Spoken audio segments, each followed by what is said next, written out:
Hello guys, ito ngayon ay gagawa tayo ng tinapa.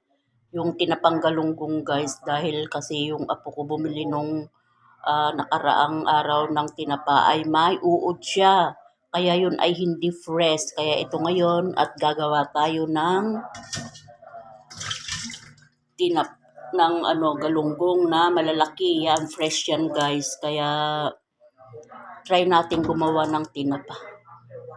Ito guys at nagpakulo ako ng 3 kutsarang asin sa tubig. Tapos i-steam natin itong galunggong guys hanggang sa maluto siya.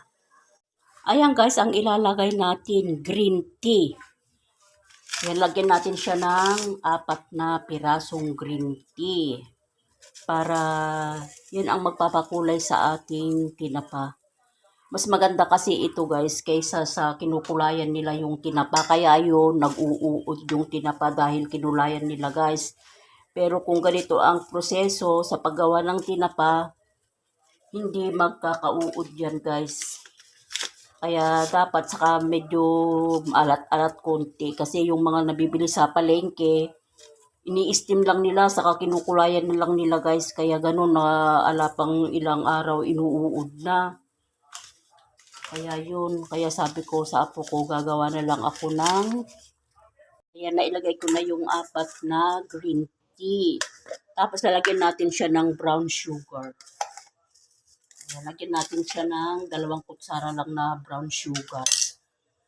Ayan lang ang proseso sa paggawa ng tinapa. Tapos kung wala kayong green tea, pwede rin yung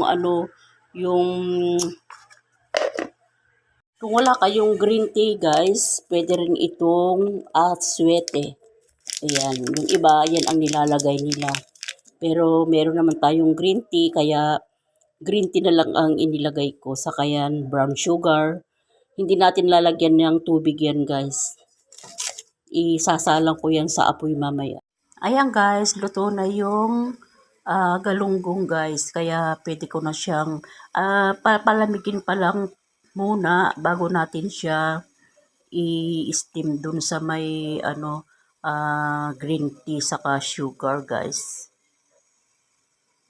Para hindi siya madurog. Ito kasi binaligtad ko guys. Gusto ko kasi yung lutong-luto.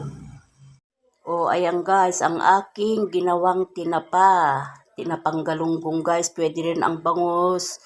Pwede rin ang tilapia. Basta isda pwede.